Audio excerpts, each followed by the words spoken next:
शाळेचे मुख्याध्यापिका, त्याचप्रमाणे शिक्षक वृंद आणि विद्यार्थी बंधू आणि भगिनी, मी सर्वप्रथम अभिवादन करेन या राष्ट्राचे राष्ट्रपिता महात्मा गांधी यांना, त्यानंतर भारताचे पहिले पंतप्रधान पंडित जवाहरलाल नेहरू, नेताजी सुभाषचंद्र बोस आणि या देशासाठी ज्यांनी बलिदान केलं असे भगतसिंग, त्याचप्रमाणे या देशाची ज्यांनी घटना लिहिली असे डॉक्टर बाबासाहेब आंबेडकर आणि स्वराज्य ज्यांनी स्थापन केले असे छत्रपती शिवाजी महाराज यांना मी सर्वप्रथम अभिवादन करतो.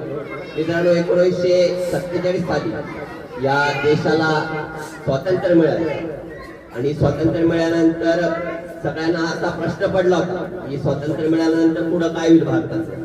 काही की मित्रांनो, आपल्याला माहिती आहे की असंख्य असे धर्म, हजारो अशा जाती आणि बरेचसे असे प्रांत या भारतात होते आणि इंग्रजांना आणि बाकीच्या पूर्ण जगाला सुद्धा असं वाटलं होतं की या भारताचं काय होईल. त्यानंतर झालं असं की घटना लिहायचं काम या ठिकाणी भारतात सुरू झालं आणि सगळीकडे चर्चा सुरू झाली की या देशाची घटना, राज्यघटना कोणली आहे. तर महात्मा गांधी म्हटले की आपल्याला कुठेही जायची गरज नाही, या देशामध्ये डॉक्टर बाबासाहेब आंबेडकर आहे, तेच या देशाची राज्यघटना लिहिली.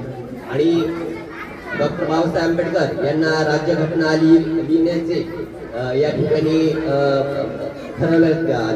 त्यानंतर बाबासाहेबांनी 1 वर्ष 11 महिने आणि 18 दिवसात या देशाची राज्यघटना या ठिकाणी लिहिली.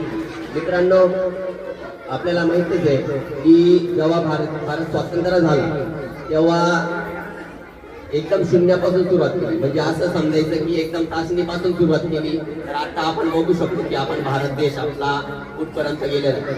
मित्रांनो, परवाच्या दिवशी एक एअर शो झाला नाशिकला. त्या एअर शो मध्ये मी पण सहभागी झालो आणि तो एअर शो बघितल्यानंतर खरंच आपल्याला असं वाटतं की आपल्याला भारत हा किती प्रगती पथावर आहे.